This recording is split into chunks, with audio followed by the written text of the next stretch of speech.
All right. Approval of the agenda. Recommendation that the Planning and Development Committee meeting for May 11th, 2022 be approved as circulated.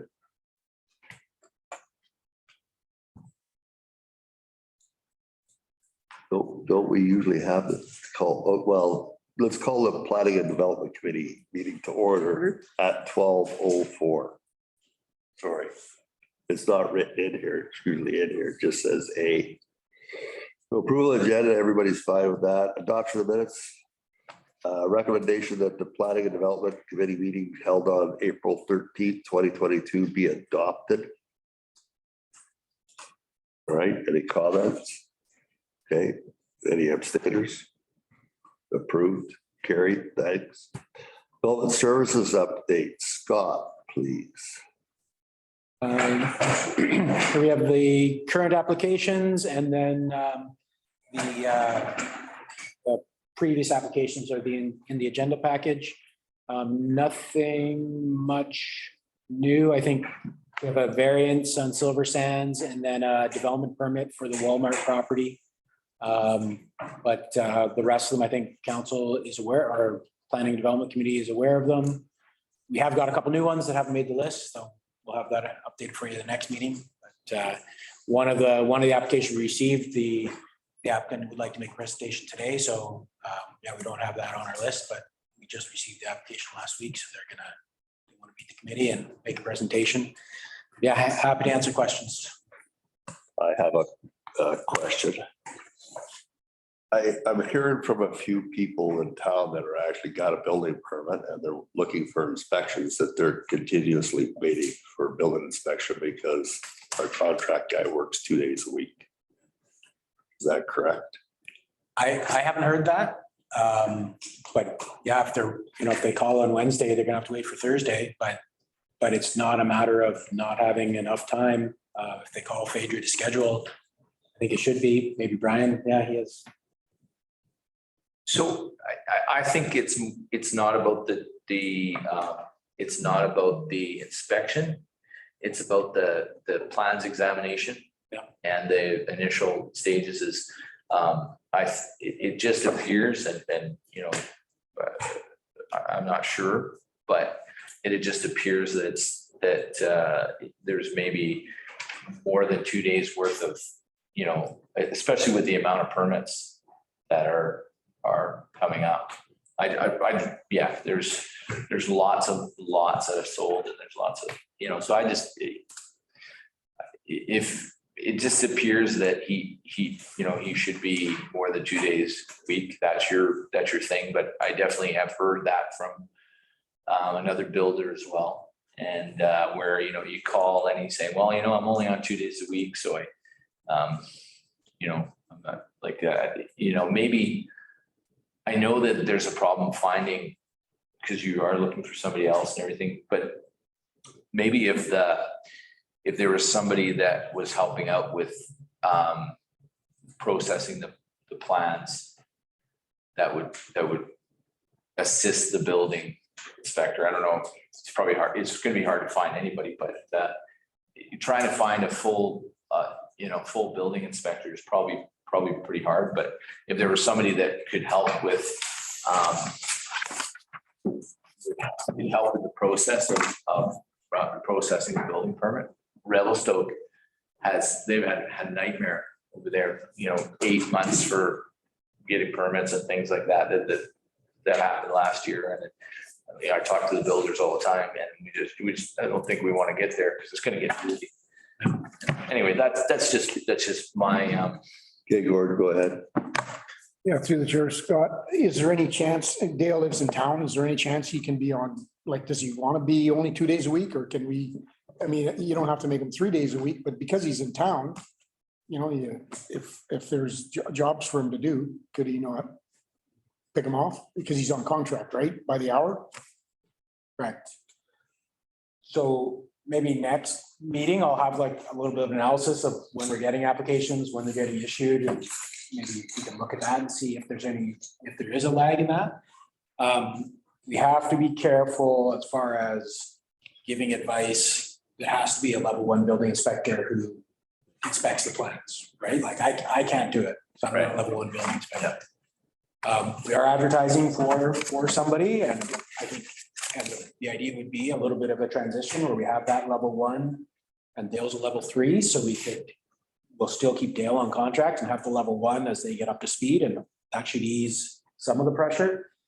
As far as bringing Dale on full-time, not for the rate we're paying for him, but if there is a lag, yeah, we can add an extra day, but he's busy as well. He's busy his other 3 days a week, so he'd have to give up some of his work as well. So I can look, but yeah, I'll have a look at the building permits and I'll see if there is a lag. I haven't heard that, so. So yeah, that's a constant complaint. I've heard it from just about everybody that's doing something. Like if the 2 days is Monday and Tuesday, apparently. So if you want them on Thursday, you're waiting till Monday or Tuesday. You're trying to backfill your basement and he doesn't accept pictures.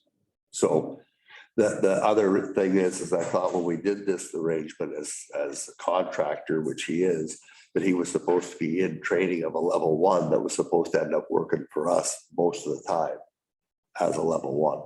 What happened with that? That would be I haven't asked Dale, so I don't know if that guy's not employed by him anymore or what the deal was. So, but yes, a level 1 would help alleviate some of the. And if you're getting complaints, tell them to call me. That's the only way I'm gonna find out about it. Okay, well, I thought they did already. So they said it's ridiculous that they gotta wait. They're ready on Wednesday night and they gotta wait till Monday to get an inspection, and he doesn't accept pictures. The past building inspectors used to accept photographs. Some inspections, it's okay that you get the inspection. If you have a rebar inspection and you're trying to pour a slab and you've lined up concrete and you need the inspector to come in, you need him to come in. If you have a sewer that you've got an open ditch and you need that inspected so you can backfill it and you've got a dangerous bank or something, you need that inspection. Other things that, aren't as big of a problem, but those ones are the ones that really, where there's trouble, and I have to say, we have got pretty, used to having pretty good service compared to other municipalities where you can call and say, can you come over and do it? And I'm not so much worried about right now. I'm worried about what's going to come up, because I just see all the lots and that have sold, and there's going to be, I know we've got a lot going on. So and the other builder up in Bayview has lots going on. So you'll bring this back to the next committee meeting? Yep. All right, thanks. Let's move on. 5A, new business. 22-065 DP 1118 Riverside. This is the after dark. Who's handling this? Sarah? This is a marina license renewal Oh, sorry. After dark. and replacement of the marina. Next slide, please. So here's the location just up from Wet Up Street. This is the very end of our walkway. If we're familiar with that. So it's zoned S2 on the channel there, and it's within the channel development area under the official community plan, and is also within the watercourse development permit area. The channel development area supports private dock and marina development, and the S2 zoning permits a marina as a permitted use. Here's some photos of the existing marina. You can see how close it is to the low water mark there. And you can see that it's grounding at this point. So part of the license and lease tenure renewals, the province is requiring those holders to amend their marinas to reflect best practices for salmon fish habitat. So they do have to move the marina out further into the channel to prevent it from grounding at low water. And they will have to add additional piles, I believe is the right word, with stops to also prevent that from grounding. There is some reconfiguration a little bit going on with this marina as well. So having to move it out further into the channel and some slight configuration, it does also need a variance just to the one license area boundary. Next slide, please. This is the new marina proposal. And you can see that just on the west boundary, which is along the channels on the left side of the screen, those berths along there need a variance. So the closest one is at 1.34 meters. And we have a setback of 5 meters all around the lease area. So they're fine in terms of the lease area square footage, if that makes sense. It's referred to as a lot size in our zoning bylaw, but it's talking about the lease area. That's fine. That agreement was updated fairly recently, and it actually shrunk it a little bit, so they don't need any variances for that. Because there's a ratio with the upland lot. And they also don't need any variances for moving it further out into the channel because of where we measure our 50-meter distance from the upland property from at 1.5 meters. So this is actually going to be at 1 meter above the lake bed at low water. And that's because of some siltation that's been going on in the channel there. You said that we don't have an issue with moving the channel side out into the water? Yeah, it's not changing. It's not going to trigger any need for variance as far as how long the marina is. So Yes, it that's will. fine. They don't need to make their license area larger to accommodate this. That's fine. So it's not going to be actually further out into the channel than their current license area already is. There's no change there. It's just a change to the configuration within the license area. Okay, but you did say there was no issue with moving it further out into the channel, and there is an issue. You can't go because it's a navigable waters channel, and where that is right on the boundary of it already. Yeah. So it's not. It can't move it in that way. Yeah, it's not changing that license boundary. I believe what they look at is that boundary there. Okay. Yeah. Okay, any other comments, Gord? No. Pretty clear. So you're looking for a recommendation A recommendation to council, yeah, so we can move this forward. so that the Planning and Development Committee recommend council authorize and issues development permit number 22-065 DP for the property legally described as foreshore lease number 339995 adjacent to the upland property legal description of strata plan KAS 2841 located at 1118 Riverside Avenue for upgrades to an existing marina. Issue a development permit variance number 22065 DV. The minimum lot line setback for support of a license renewal. Further comments? Any abstainers? Great. Thank you. Right. 5B, 105 Riverside. So who's got this? Sarah again? Or No, we're gonna let the applicant speak to it. Here's just a drawing of, or a photo of where the property is. So it's actually one property that straddles Riverside. So there's the 1005 Riverside, and then there's the other property on the wet up side of the street. And so they're looking at that 1005 Riverside, so the long skinny lot on the Riverside. And then I just have a couple drawings that Bill or Karen can speak to of the proposal for 17 townhouse units. This is the landscape plan, and then there's a drawing just showing the form and character.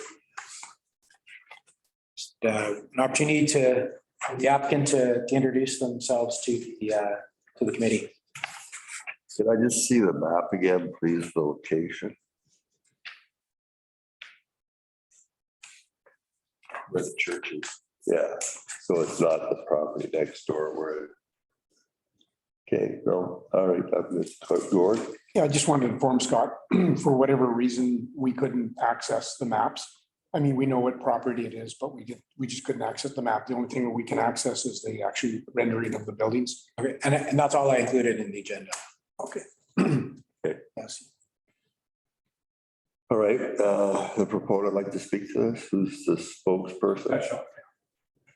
Stand up here or Podium, please. podium? Okay, so.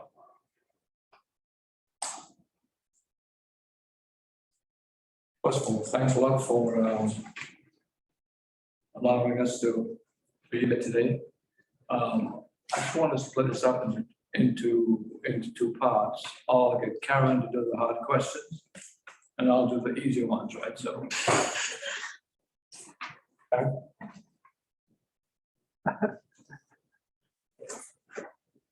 Good afternoon. My name is Karen Walker. I am a consultant and I've been hired by Restoration by Limb Limited and by the landowner. We've made application for a subdivision to divide the land by the road, and that is just in process. Today, the focus is the development permit form and character of the 17 units, townhouses that we've got proposed. We've submitted a full development permit application that has all of the floor plans, all of the site plans, etc. There's just a snippet on this particular agenda. We've met all of the zoning bylaw requirements for setbacks, height, floodplain elevation, landscaping, buffers, etc. There's no variances that are proposed at all. 3-story units with a deck in the center story. Your bottom floor is a garage, maybe a rec room in the back or something. And then upstairs, main living, and third floor is your bedrooms. 2,000 square feet approximately. These aren't large units. We've tried to design them to make them somewhat affordable. That's our goal, to try to, it's not going for a high-end type person, but it's not going for a low end, so somewhere in the middle. And we're going to use some unique colorings and some new exterior finishes, cladding that's a little more modern, which is what your official community plan speaks to. It's going to add a pop of color on the doors and things like that, to just to try to make it a little bit more animated. The other items, we think that this project will kind of somewhat blend into the neighborhood on either side. We know we've got commercial industrial to the south, but to the north, there is some existing single family homes that haven't been changed. In other words, the scale is not the same as your condominium developments that are on the waterfront. This is a smaller scale and meant to be more of a neighborhood type feel. Any questions? Thank you. I suppose it'd be a little premature to ask what you think that one of these units is going to sell for. If you could give a ballpark, that'd be great. We haven't done a full calculation or appraisal of this. Yeah, pardon, go ahead. We think around the 485,000 mark. That's the number we have in mind. Okay. They're nice units, lots of room. Actually, 4 bedrooms upstairs. And we got a full garage downstairs as well. Right. So then my other comment is that you actually didn't meet everything to do with their OCP, because on Riverside, it's a 0 setback and the frontage is supposed to have a commercial space on the ground floor. So if you look at the other 7 units that's going across from side, their frontage has a small commercial space that could be a coffee shop or something on the ground floor. So that's what our official community plan states. I understand. We're aware of the official community plan designation for the area. And we're also aware that the zoning bylaw is in process to be changed, and that the zoning designation will go from C4A to C4. would not allow a multifamily development as an outright use. It's only a secondary use.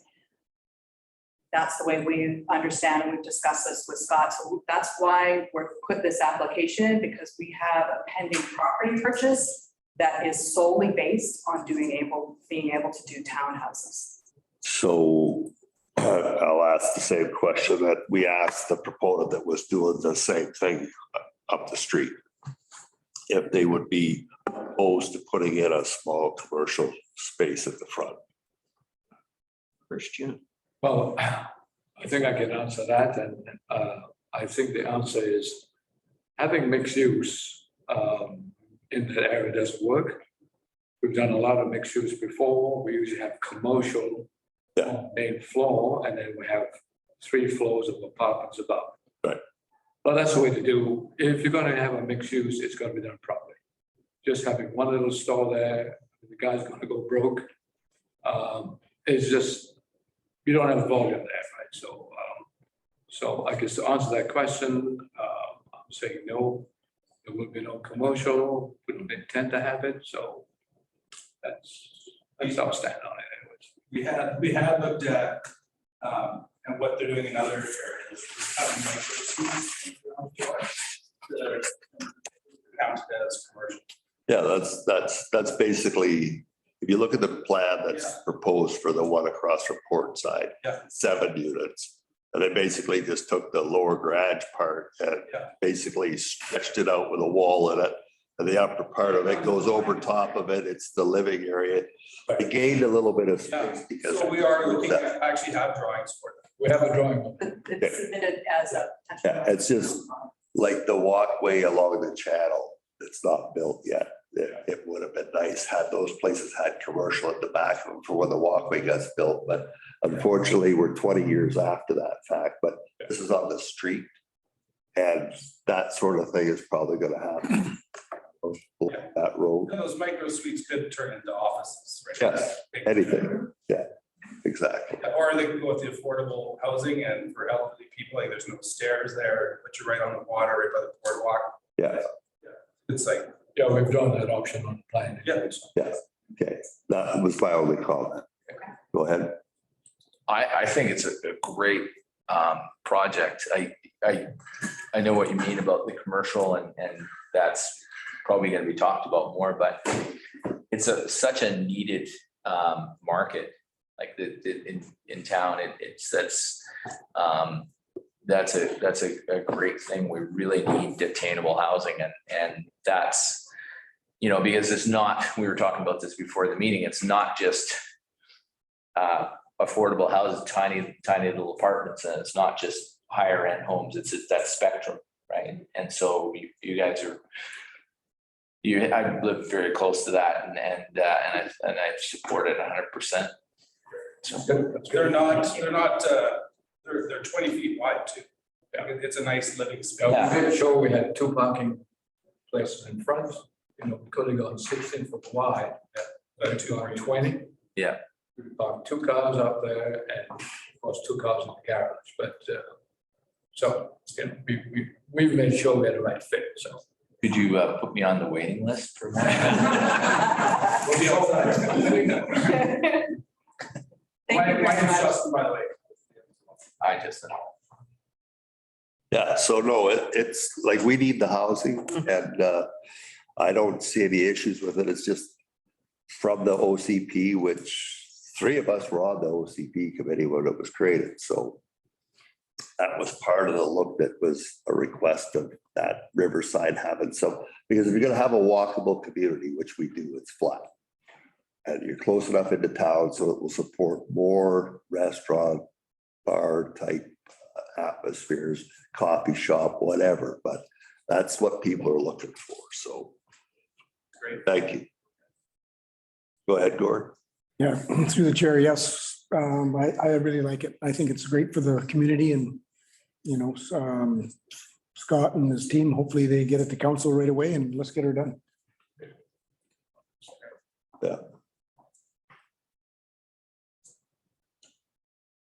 question. Okay, go ahead, Terry. When are you considering moving forward with this project? We're gonna start next week, actually, so. Approved. Go ahead, Scott. They do have a subdivision application and a development permit in, so we're gonna try and get those moving as quick. So about 3 years then. They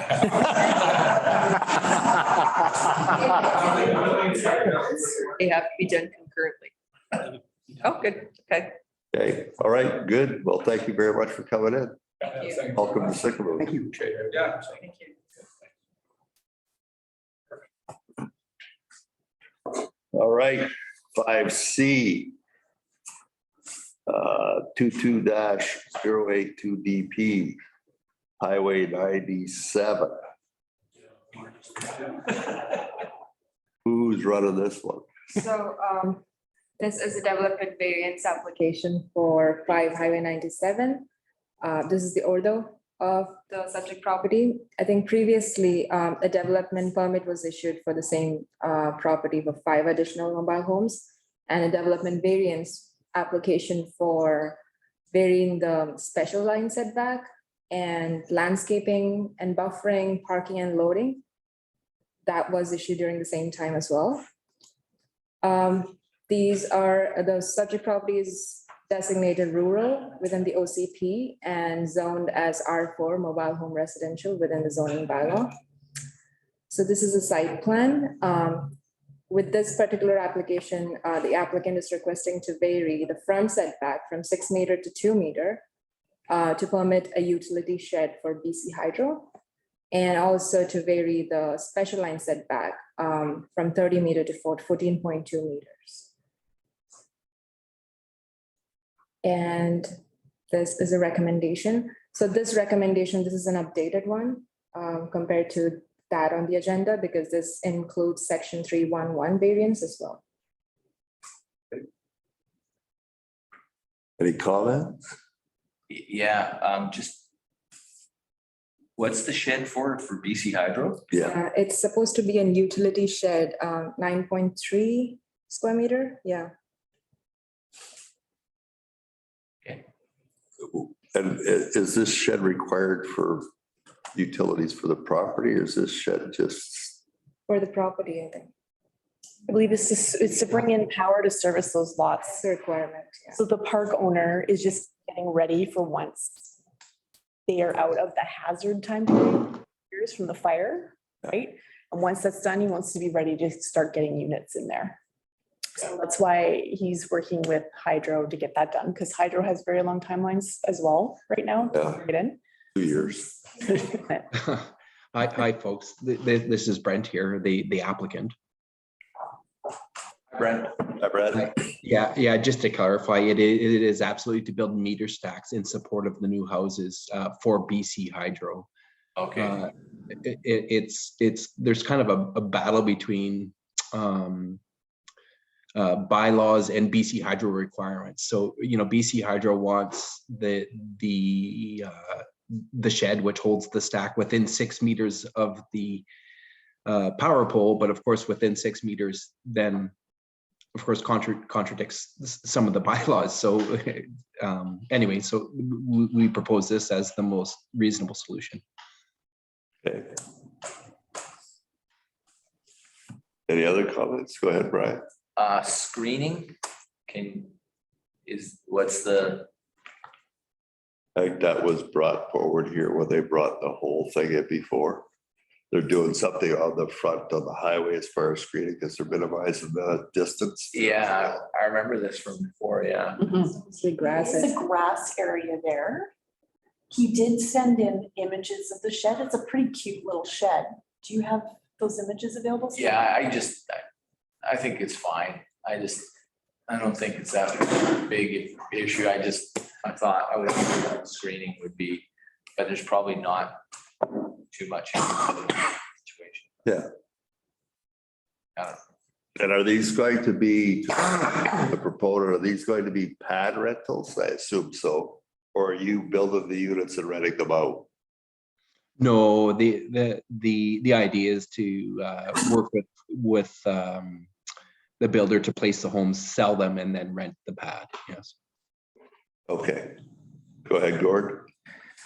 Yes, through the chair, have you looked at our local manufacturer, TA Structures, for building at all? Yeah, absolutely. Been talking with them on a number of occasions. They've been hard to get a hold of as of recently, but I've had a few meetings with them and progressed along. And so they are absolutely 100% a potential supplier. Okay, that's great. Thank you. Thanks. Any other comments? All right, well. Recommendation that the Planning and Development Committee recommend that the District of Sicamous issue a development variance permit number 22-096 DVP to vary the Sicamous zoning bylaw number 101, 1993, section 603 3BI to reduce the front setback for the mobile home park. And section 311. And section 3111A special line setback from 30 meters to 14.2 meters for the placement of a shed. We don't want to say a BC hydro shed, electrical shed. Yeah. Okay, Eddie, got a mover? Yes, yes. All in favor? Carried. Good to go. Well, good to go to council. Not good to go. All right, well, boy, we'd have been done if I hadn't added this last thing. And you see, you should have brought lunch. I think so. Evan came here to take your lunch orders, right? Yeah. So the mobile home park accessory building, it has Greg Darrell's name at the back end of it. But I didn't ask for this specifically for Darrell's property. I mean, I think that mobile home park situation going to be more of them because today the interest rates are going up. The best interest rate you can find is 3.56%. My colleague beside me here said 3.64%. TD is 4.25%. So if you've got to buy a property for $500,000 and you've got a 3.5% mortgage on it, your mortgage and interest payments are going to be about $2,800 a month, which that in itself is not affordable. So buying a modular home, a 16 by 60 brand new is between 170 and 190,000. And then you got to pay the 450 or 500 a month in pad rental. And at that number still, you're still looking at if you got financing on it, you're still looking at $1,400 a month. So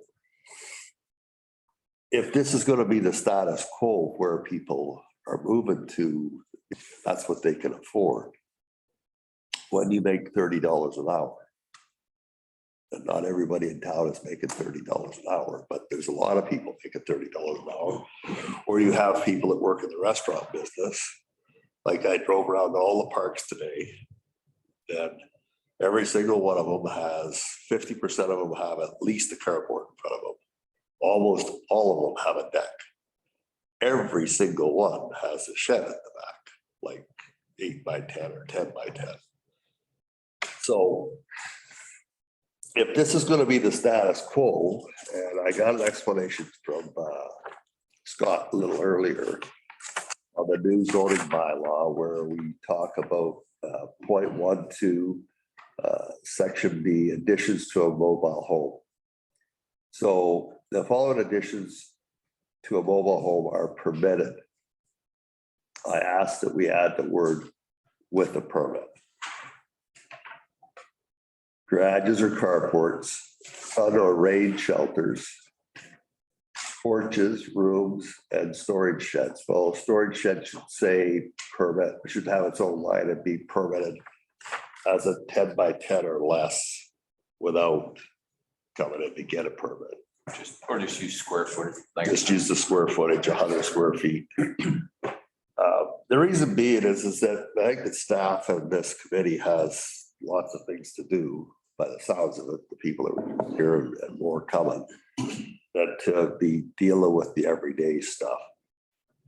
And I'd like to make I'd like Scott to explain to me the idea of the Greg Darrell and why he has to have all the separate permits based on he doesn't have any park rules. So I think when we create this zoning area, MHP mobile home park, we should somehow have in this, and it's up to the mobile home park to create their own set of rules or bylaws that make it that your job is easier. Because honestly, I've had in the last 9 calls from Greg Darrell. You probably had the same. You know, Gord's had a few. I don't know if any of the others have, but you know, because we're going to move in that direction, because that's affordable housing. It's going to be the new mode of affordable housing. I know that Kylos are looking at it at their 2 or 4 acres that's designated for that as well. That's what they're looking at doing there, whether they start it this year or next year, but they're talking about it. So if that's the case, let's try and make this in the new zoning bylaw that's going to get, is it getting 3rd reading today? Second. So It's up to council if it gets second. yeah, so it's going to get 2nd reading, which means a public hearing. So let's try and fix up a couple of things in this document if we could, that will make staff's life and this committee's life easier so that it's crystal clear. Go ahead. Through the chair, what I was going to say is being a park owner, you know, one of the things I try and make my park rules quite clear, but one of the statements would be that basically the homeowners are subject to the local rules and regulations as part of the park rules. So as much as we're trying to push Greg to do something, I think we just say what we want and give it to him and say, insert this into your park rules, make it part of your park rules. Exactly. So who on staff here is actually qualified to write the park rules for a mobile home park?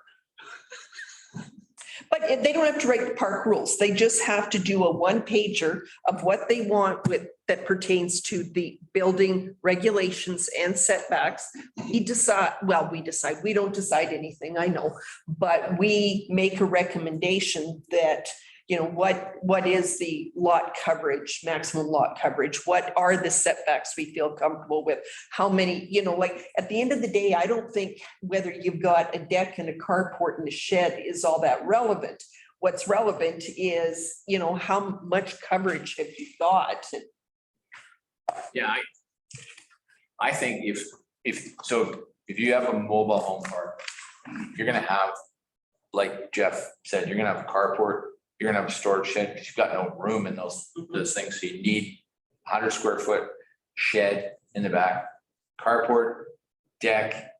And if you want to build the sunroom, whatever, that's a permanent thing, whatever. But I think it should have the carport. They'd have the carport, have the shed. If they're going to do it anyway, and they're going to come in and try and get, you know, variances to get it anyway, and they all have them, and they all have hardy siding, so they're not like the old days where they're like going up like a, you know, Roman candle. I'd say, why not just cater to that? And I wouldn't wait for Greg to give you that thing. It was a month and a half ago, he said he was going to do it. So I would just do this, like I agree. There's going to be other Gregs too. Yeah, So just it's say, like, just here's your Here you 1-pager. go. Here's your deal. And then when somebody buys a new one, Greg can hand it to him and say, here's the rules. And if you, like you made this comment before, on those little lots, they're gonna try and fit everything in it to every square inch of that, but the rules are pretty clear, I think. I think the only thing I would do is just to have them out, let them have a carport. And it's not a crazy combustible thing. A carport is not a big thing. So anyway, that's the only comments I have. In this particular mobile home park, we've had 12 applications for mobile homes. They've all been issued. We've had 7 applications for decks. 2 of them have not been issued because of setbacks. I think we had 1 application for a shed that was a much larger shed. It was like a 10 by 20 shed. So right now in the zone, there is some ambiguity. Hopefully the new zone will get rid of some of that ambiguity. The existing zone says you can only have 1 accessory building per property. So a carport, because you can't actually attach it, has to be freestanding to the unit. Right. It's considered an accessory building. So then if they come for a shed, they can't have that second accessory building. The new zoning bylaw is going to address square footage, and we're not going to count number of buildings. Get her done. If, with this one in particular, because it's so tight, we've asked that the application comes from the owner. They provide a drawing, and they're working off the same drawing every time, showing us each new structure. So we know the owner is on board with it. The guy who prepares the drawing has all the drawings on it, so we can always look and make sure the separations, and we're working through those. And it usually works quite well.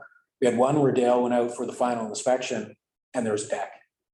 And it was within the setback. And it's like, why did you build this deck without a permit? Oh, we thought we had a permit. Well, you didn't. And this isn't like mom and pop. This is like mobile home dealer who built the unit, built it with it, and that's happened. It's not mom and pop usually. It's usually somebody else. But yeah, Sarah wrote me a note and said, let's make a handout in plain language, and that would work. We could do that. And you should send that handout to the builders. Yeah. Because that's where Greg is saying that the builders got rules for Vernon, the builders got rules for Kelowna, the builders got rules for this other community.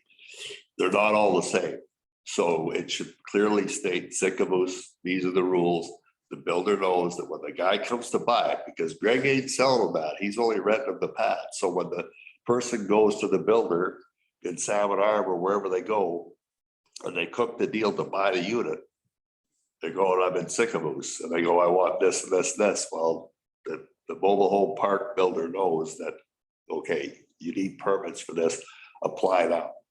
The ambiguity issue in the zoning bylaw now, I'd say it's open for some interpretation, and building official, fire chief and I went and met with one of the builders and Mr. Darrow out there, and we were like, okay, we'll accept this, we won't accept that.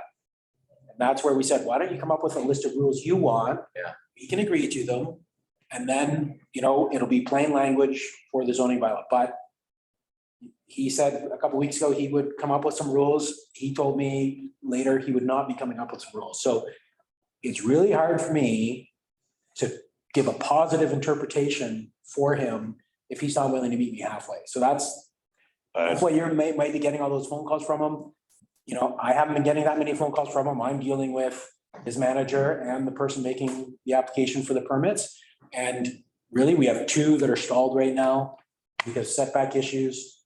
We had one that the building was larger than it should be, but that actually might be cleared up in the new zoning bylaw. So I'm more than happy to meet him halfway, but I think he needs to come a little bit towards us. Yeah, so thank you for the clarification. I mean, at the last meeting we had here, the District of Sycamore staff is not an employee of Greg Darrow's. It's that simple. So if he doesn't want to come up with his park rules, then if this is going to be adopted, if we clarify the language in it, and then, we're not using it because it's not adopted yet. Is there a reason that we can't lead towards this as opposed to the 1993 one going forward? and get something that we could get to the actual mobile home manufacturers so that they have it, then Greg is out of the picture. Greg comes back into the picture because he's the property owner. He has to apply for the development permit. But the builder can tell the person, you need a permit to do this. Then they go to Greg. Then it's all in his bulk part, not in ours. Yeah, just a couple of questions. Has Greg gone through the new zoning bylaw? I don't know. Have you offered it to him to review and, It's online. I've sent it to him a number of times. okay? Basically what we need to do, I mean, park rules are rules. These are bylaws. We need to get a bylaw that's approved by council that can make it easy and cheap for park models, not Greg Darrow or not anybody, just park model developments so that they become affordable. And when you have to have, when you build a house, you build a house and then, I'm gonna put a deck on it. I gotta get a deck permit. No, the deck becomes part of the house and you apply and you show your drawings and you get it done all at once. These park models seem to be coming back and back and back. We need to get this development approved so that we don't need development permits for a deck or a park or accessory building. We need to make it easy and affordable. You need a deck permit for your house if you don't have one and you want to put one on. Or if you have one and you want to actually add one to it, like Ascot, Kylo. These are brand new. Yeah, but that's why I said the idea is you should give it to the mobile home builder knows what the rules are in Sycamore because they're different in Vernon, they're different in Kelowna. And I've got that from Greg Darrell, the one that said that. Oh, I know. So that the mobile home park builder knows exactly what the rules are for Sycamoos. And then if you need a deck permit, he's gonna say, you want a deck and you want a carport. You can have those things, but you need a permit. Oh yeah, and you can only cover an additional 50% if it's a single wide or 20% if it's a double wide. So you can't have any more square footage of rooftop or deck area than 50% of your single wide. So your single wide is 960 square feet. So the maximum you can have is 480 square feet of extra areas. Now that's pretty clear. Even I could figure that one out, and I'm not a builder or developer, but if you go to the mobile home park and you buy a new place for $170,000 and you say, well, can I get a deck and can I get this? They say we can't attach it, but you're gonna have to go to the district of Sycamore and get a permit, which means they have to go to Greg Darrow. Greg Darrow has to apply for the permit. It's not working. This system will work, but we gotta pass it. So we've had 7 deck permits. We've issued 5 of them for like building permit, right? You want to see the dimensions of the wood. You want to make sure someone's going to stand on it. It's not going to fall over. It's the 2 that didn't work is because they need variances because they built them too close to the property line because the person bought a corner lot and didn't place their unit in the right spot. Like they didn't give any forethought to it and they have to apply for the permit. But I mean, there's not much we can do about that as far as the setbacks go from the road or it's not a property line, a mobile home spot line. But they would have been okay with the new bylaw, but they weren't okay with the old bylaw. No. It wouldn't have been okay with the new one either, because their corner lot, the same as over in Park Street, they built too close to the corner. Like, if you have a corner lot for the sight lines, the rest of it, you have to have a certain amount of area that's visible for you. So those rules are always going to stay in place regardless of what, like a guy says, I want a corner lot.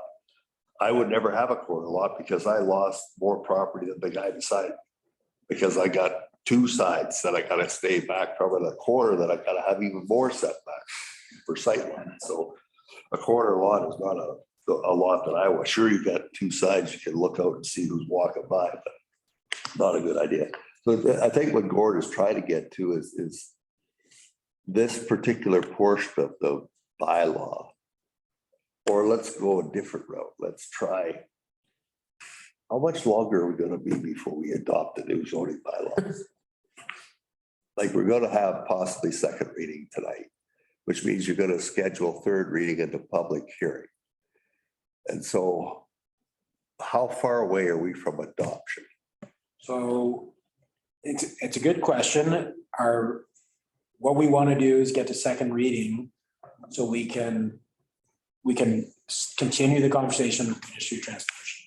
Okay. They're a big hurdle right now. So we're hoping tonight council gives second reading to the bylaw.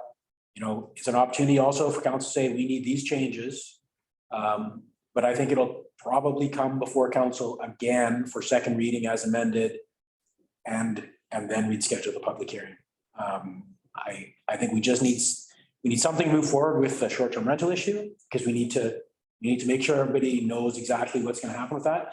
And then we need to bring something back to Ministry of Transportation and say, hey, this is the best we can do. You know, we need approval. Okay, so I September 1st. adopted? Yeah. Well, you know what? That's at least before we're finished here for this term. I mean, Greg Darrell right now is the only one that's got and I had a conversation with him, and he's basically considered putting in the rest of it to the 81 units. So, you know, because he's going, there's a demand. Like, he can sell them as fast as he can build them. So is there any way that we can bring this to council with the amendment and have it adopted? And then it just follows through with the new one? Like this, just this zoning bylaw, just this MHP. It's not so different that it's going to stop anybody from doing what they want on their mobile home site. Exactly. Okay. So is there a one pager then that we could put together to take to the mobile home builders? Okay, good. Yeah, I was just going to say, and it sounds like maybe it isn't necessary, but if, you know, like you've done development variances, like development-wide variances, if there's a variance that brings you to this, that you do the one variance form between now and this, which is a development-wide variance that reflects this. Yeah. If you Anyway, like I said, want to change something, the thing is, it's a manufactured thing. So you don't need a building permit for that. So it gets plunked down, but you build stuff around it, you need building permits so that they build it properly. And it should, and they should, the guy, the Eagle Homes or TA Structures or anything, that's the person that's talking to their client and saying, you can have a deck this big on it. That's their responsibility as selling this unit. You can have this, you can have a carport based on the, you know, that's what, I think that's where it is. And I don't think you get Greg to do anything. It'd be spelled wrong anyway. all right. Well, like I said, the reason is that I just needed some clarity, because I know that Gordon, I've been fielding calls from Greg Darrell. And the issue seems to be that he won't come up with park rules. They clearly state what it is, then they could come to council and be approved. And so basically we're doing what the new zoning bylaw says anyway. And the new zoning bylaw doesn't have, there's just a couple things in there about very minor ambiguity. And I think it's a good job, so thank you. Okay. Anything else? Right, Gordon? Yeah, I just gotta say, I mean, it, you know, I know September's not a long ways away, but you just think about I've had a couple young couples want to buy in town. They don't qualify for anything over $500,000 for a mortgage. They live and work here. They're renting right now. They're getting kicked out of their rental place. They ended up buying a place from Deb, another couple I sent over to Greg. And it's needed. I mean, we have young families that can't buy a home. They can buy a park model maybe if they're lucky, get a mortgage for one. But we need these now, like. Well, he's built it up. I know. But the issue is still. But when you gotta, I know, it's when you gotta add all these permits and all this stuff, the price goes up and it just becomes unaffordable again. Well, if you come in and you ask for a permit for a carport and a deck, and then you're gonna put a 10 by 10 shed on, Engineer, is that all under one permit or is that 3 different permits? You could apply for it under one permit. There's no advantage to do it under one permit. So what's the cost for it? I know $13 for every 1,000, Construction dollars. $13 for every 1,000. $5,000 deck is Under $100. $5. do you need engineer drawings for a deck? So Dale can approve the deck. You don't have to get us an engineer drawing. If it's under 4 feet. Dale can approve virtually any deck as long as I think it's 12 feet off the ground. Maybe you might need an engineer, but Nobody needs that. And a carport for snow load, you probably need an engineer. yeah, I think the truss designer. Yeah. So whenever you buy the trusses, they're gonna design them anyway, so that's engineered. So, yeah, I'm sure that's, Dale can do that. Go ahead, George. Quickly on the carport and the truss thing, a lot of them, use those metal ones and they don't really have trusses like, can Dale, just look at it and say that's approved or not approved, or do they have to have truss drawings and stuff like that? Yeah, it's probably a better question for Dale. I haven't heard anybody complaining about having to get engineer drawings for carports, but If it's something you buy off the shelf, it's got a CSA sticker. That's what. So anything that's not within the building code could have a CSA sticker or have some sort of testing, and then that's what he's gonna look at. So it takes it out of his thing. So if it's one of those metal ones. But just a word of caution. The golf course, put that metal roof out over there. First year it was installed, snow, it was on the deck, smashed all his power cards, everything. So they're not all, just because it's got a CSA stacker means. I don't know if you're putting a carport in, whether you've got to come and get a permit for it. It should have to be built to carry the snow load because it is a roof. And that roof is usually over top the door that you're going in and out of. And if you just happen to be hauling your groceries in when it gives out, I don't know, I'm just going, it's. Yeah, if a contractor comes in to put one of those aluminum units in, then it needs to have some sort of engineering. The CSA will have the snow load with it. So if that thing at the golf course collapses because the contractor didn't write one. So it's not there's snow loads. I've seen them in Revelstoke and they have way higher snow load than we have. So, but yeah. I seen it over a whole house they're building. Go ahead. So our goal is to come up with a one pager of a bylaw, some type of bylaw that we can do for the interim? Or is that what we're? Well, not a bylaw. Clearly stating the rules.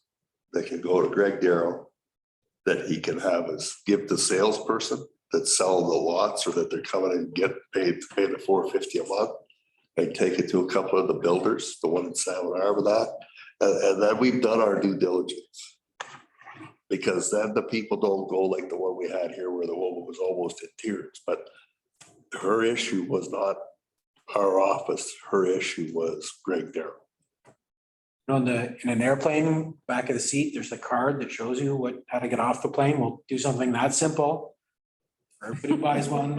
You don't even have to read it. You just have to look at it and you'll know all the rules. Okay, so, but make sure it's not saying get out of Sycamore. Yeah, here's the exit sign. But when the turn into Sycamores. Not this is the turn out of Sycamore. Okay, now we've had our giggle for the day. We still don't have lunch.